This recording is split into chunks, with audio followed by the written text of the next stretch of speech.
पहली ही भूमिका में फेल हो गए, मतलब मैच खेलने के लिए मैदान में उतरे और पहली ही गेंद पर बोल्ड हो गए। क्या? पहली ही गेंद पर बोल्ड हो गए तो प्राथमिक दशा में अनुत्तीर्ण होकर उच्चता की चर्चा मात्र करना स्वयं को एवं अन्यों को अर्थात दूसरों को भ्रम उत्पन्न कराना है। भ्रम हो जाएगा उनको कि चर्चा तो बड़ी बड़ी कर रहा है, लेकिन ये तो शुरुआत में ही फेल हो गया। भ्रम होगा कि भाई फेल वाला बड़ी बड़ी चर्चाएं कैसे कर सकता है। हाँ, पास होना चाहिए। और मोक्ष मार्ग में पास कौन होता है? मोक्ष मार्ग में पास कौन होता है? जो अपने पास में आ जाता है वो पास हो जाता है। जो अपने पास में आ जाता है, अपने पास, अपने निकट आ जाता है, वो पास हो जाता है। और जो अपने निकट पास में नहीं आ पाता वो बाईपास हो जाता है, बाईपास हो जाता है। वृत्ति के लिए वृत्ति ही धन संपदा है। वृत्ति के लिए वृत्ति ही धन संपदा है। उसकी सुरक्षा में वह दिन रात लगा रहता है। वृत्ति के लिए वृत्ति ही धन संपदा है। उसकी सुरक्षा में वह दिन रात लगा रहता है। वृत्ति के लिए संपदा और क्या होगी? वृत्ति ही उसकी संपदा है, संयम ही उसकी संपदा है। जो समय काटने में लगा है, जो व्यक्ति समय काटने में लगा है, उसका कर्म नहीं कटता। कर्म कटेगा क्या उसका? उसका कर्म नहीं कटेगा। जो व्यक्ति समय काटने में लगा है उसका कर्म नहीं कटता, किंतु जो वृत्ति है, किंतु जो वृत्ति है कर्म काटने में लगा है, उसका समय कब कट जाता है पता भी नहीं पड़ता। हमको समय नहीं काटना, हमको तो कर्म काटना है। जो समय काटने में लगेगा उसका कर्म नहीं कट पाएगा, और जो कर्म काटने में लग गया उसका समय कब कट जाता है पता ही नहीं लगता। आप टाइम पास करोगे क्या? टाइम पास कौन कर सकता है? और इस समय ने अच्छों को पास कर दिया, बाईपास। समय ने अच्छों को पास कर दिया। तुम समय को पास क्या करोगे? टाइम पास कर रहे हैं। क्या कहते हैं लोग? अभी तो लॉकडाउन चल रहा है ना, कुछ काम नहीं है, टाइम पास कर रहे हैं। टाइम पास कर रहे हो? टाइम को पास तुम क्या करोगे? टाइम ने तो अच्छों को पास कर दिया। हाँ, समय को पास करो। क्या कह रहा हूं, ध्यान से सुनो। तुम समय को पास करो, समय तुमको पास कर देगा। तुम समय को अपने निकट, अपने पास करो, समय तुमको फेल नहीं करेगा, समय तुमको पास कर देगा।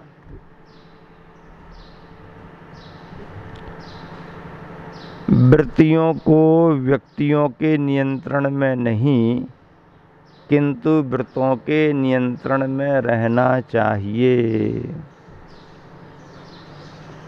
वृत्तियों को वृत्तों के नियंत्रण में रहना चाहिए, व्यक्तियों के नहीं। व्यक्ति तो व्यक्ति ही होते हैं, व्यक्तियों को क्या। वृत्तियों को व्यक्तियों के नियंत्रण में नहीं, क्योंकि व्यक्ति असंयमी होते हैं। वृत्तियों को व्यक्तियों के नियंत्रण में नहीं, किंतु वृत्तों के नियंत्रण में रहना चाहिए। वृत्तियों पर असंयमियों का नियंत्रण होता है तो असंयमी संयमियों का महत्व कमी आंक पाते हैं। इसलिए वृत्तियों की स्वतंत्रता होना चाहिए। दीनता दयनीयता की स्थिति में वृत्ति को नहीं रहना चाहिए। एक जगह मैंने देखा, एक वृद्ध ब्रह्मचारी थे। अब समाज ने उनके लिए निवेदन करके आश्रम में रख तो लिया, उदासीन आश्रम में रहो, उदासीन आश्रम में रहो, क्योंकि समाज के व्यक्ति तो व्यापारी और आदि आदि सभी धंधे पानी में लगे रहते, वो कहाँ आश्रमों में आएंगे। आश्रमों में उनको आना चाहिए, आए तो नहीं। किसी वृद्ध के मन में उदास रह करके धर्म ध्यान करने का भाव हुआ तो आश्रम में रहने लगा। अब आश्रम में वो रहने लगा तो बाकी कोई नहीं आते, तो उदासीन आश्रम तो था, लेकिन लोग आश्रम में आने से उदासीन थे, आश्रम में आते नहीं थे। फिर उनकी व्यवस्था कौन करे।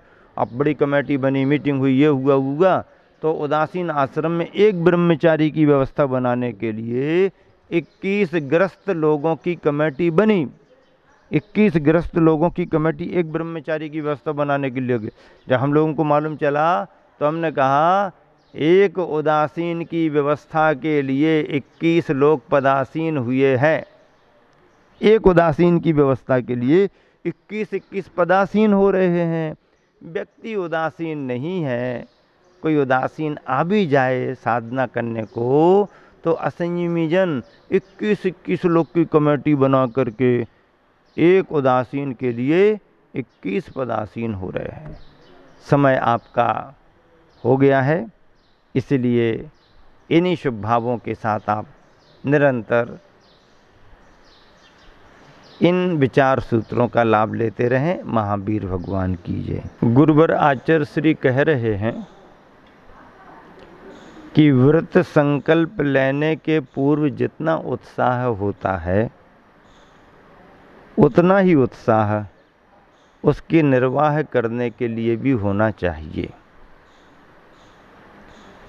जो भी व्रत संकल्प नियम लिए जाते हैं उनमें व्रतों को ग्रहण करते समय जो विशुद्धि होती है, जो परिणामों में उज्ज्वलता होती है,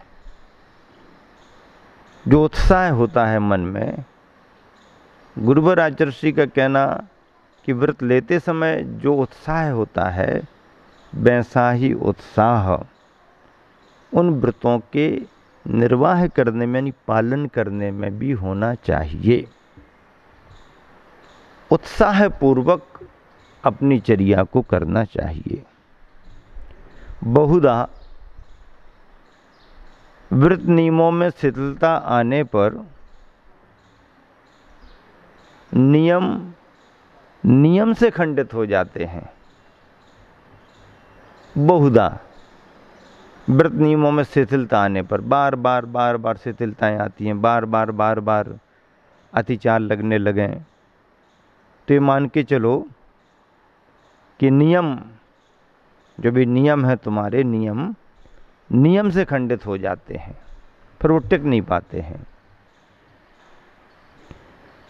व्रत रूपी वस्त्रों को साफ सुथरा करने के लिए, व्रत रूपी वस्त्रों को साफ सुथरा करने के लिए प्रतिक्रमण साबुन का काम किया करता है। प्रतिक्रमण साबुन का काम किया करता है। अपने जो व्रत हैं उन व्रतों में जो भी मलिनता आने लगती है, परिणामों के लब्धि स्थान हमेशा एक से नहीं रहते हैं। स्वास्थ्य को लेके, मौसम को लेकर के, श्रम को लेकर के भावों में अंतर आता ही है। तीन भावों के अंतर आने से जो व्रत नियम में शिथिलता आती है, उन्हें साफ सुथरा करने के लिए प्रतिक्रमण को साबुन कहा है। साबुन क्या काम करती है? कपड़े को साफ करने में साबुन का बड़ा हाथ है। साबुन और पानी, कपड़ा साफ सुथरा। बर्तन को मांजना पड़ता है। बर्तन का उपयोग करते रहने से दिन भर में उसमें बहुत अंतर आ जाता है, तो पुनः उसे ज्यों का त्यों चमकाने के लिए मांजना पड़ता है। अंगार में बहुत तेज है,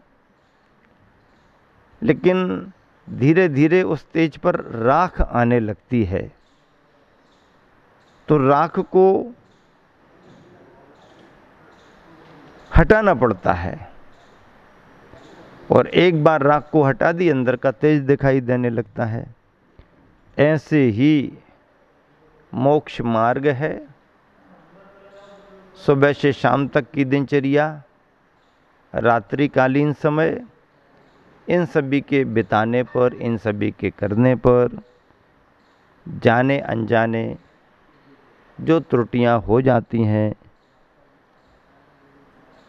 जो अतिचार लग जाते हैं, उनके संशोधन के लिए प्रतिक्रमण किया जाता है। और प्रतिक्रमण को गुरुवर आचार्य श्री साबुन कह रहे हैं कि प्रतिक्रमण सफाई और शुद्धि के लिए साबुन की तरह काम करता है। कृत दोष निराकरणम प्रतिक्रमणम। प्रतिक्रमण की परिभाषा ही यही बनती है कि अपने द्वारा हुए दोषों की शुद्धि करने का उपाय, ये प्रतिक्रमण कहलाता है। मूल गुणों या उत्तर गुणों का पालन करते समय हमें सर्वप्रथम निर्दोष व्रतों का पालन करना चाहिए। चाहे मूल गुणों का पालन कर रहे हों और चाहे उत्तर गुणों का पालन कर रहे हों। मूल का मतलब है जो व्रत जीवन में जड़ की तरह काम करते हैं। मूल यानी जड़, जड़ की तरह काम करते हैं, वो मूल गुण कहलाते हैं। और उस जड़ के आधार पर जो वृक्ष आगे बड़ा और खड़ा होता है, उसकी जो शाखाएं उपशाखाएं निकलती हैं, वो उत्तर गुण की तरह होते हैं। तो चाहे मूल गुणों या उत्तर गुणों का पालन करते समय कोई भी हो, हमें सर्वप्रथम निर्दोष व्रतों का पालन करना चाहिए, उनमें निर्दोषता रखनी चाहिए। यदि दोष लग रहे हैं तो क्यों लग रहे हैं, उस ओर ध्यान देना चाहिए। दोष लग रहे कोई बात नहीं, लेकिन ध्यान तो रहे कि क्यों लग रहे हैं, क्यों लग रहे हैं दोष, इस बात पर ध्यान देना चाहिए तथा उन कारणों को भी दूर करना चाहिए। जो भी व्रतों में दूषण लगाने वाले कारण हैं, उन कारणों को भी दूर करना चाहिए। ये शुद्धिकरण का मार्ग है। संकल्प पूर्वक व्रतों का ग्रहण करना साधना का मूल है। संकल्प पूर्वक व्रतों का ग्रहण करना साधना का मूल है और तपस्या से सिद्धि उसकी पश्चातवर्ती दशा है। संकल्प पूर्वक व्रतों का ग्रहण करना साधना का मूल है और तपस्या से सिद्धि उसकी पश्चातवर्ती दशा है। सिद्धि पश्चातवर्ती दशा है। व्रतों का संकल्प पूर्वक ग्रहण उत्तरवर्ती दशा के पहले पूर्ववर्ती दशा है। फल फूल मूल के बिना नहीं लगते, फल फूल मूल के बिना नहीं लगते, यह ठीक है, किंतु मूल में ही नहीं लगते कभी भूल कर भी। फल फूल जो हैं वो मूल के बिना नहीं लगते, ये बात सही है, लेकिन मूल में ही नहीं लगते मतलब जड़ में ही नहीं लगते। कभी भूल कर भी फल फूल जड़ में नहीं, मूल में नहीं लगते, वो तो शाखाओं में ही लगते हैं। इसलिए मूल गुणों का पालन और उत्तर गुणों का पालन जो भी किया जाए उसमें निर्दोषता का ध्यान रखा जाए। बंधुओं, जरा ध्यान तो दो, क्या कह रहे हैं गुरुवर? बंधुओं, जरा ध्यान तो दो, 28 गुण ही मुक्ति के कारण हैं और 28 गुण ही संसार के कारण। जो मुक्ति के कारण हैं उन्हें गुण कहा और जो संसार के कारण बन रहे हैं उन्हें अवगुण कहा। जो संसार के कारण बनते हैं उनको गुण नहीं कह सकते, उनको अवगुण ही कहेंगे। और जो मुक्ति का कारण बनते हैं उन्हें गुण ही कहा जाता है। तो 28 गुण ही मुक्ति के कारण हैं और 28 की संख्या वाले ही गुण समझ लो अवगुण ही संसार के कारण। मुनि के 28 मूल गुण मुक्ति के कारण हैं और असंयमी अज्ञानी के 28 अवगुण, पंचेंद्री के विषय 27 और एक मन का विषय, ये 28 ही संसार के कारण हैं, इस संसार के कारण माने गए हैं। चाहो शाश्वत मोक्ष को, चाहो केवल ज्ञान, चाहो शाश्वत मोक्ष को, चाहो केवल ज्ञान, संग त्याग कर नित्य करो निज का केवल ध्यान। संग त्याग कर, संग यानी परिग्रह का त्याग कर, नित्य करो, नित्य प्रति करो, क्या करो? निज का केवल, केवल निज का ध्यान, ओनली, मात्र केवल निज का ध्यान ही करो और वो ध्यान भी संग को त्याग करके करो।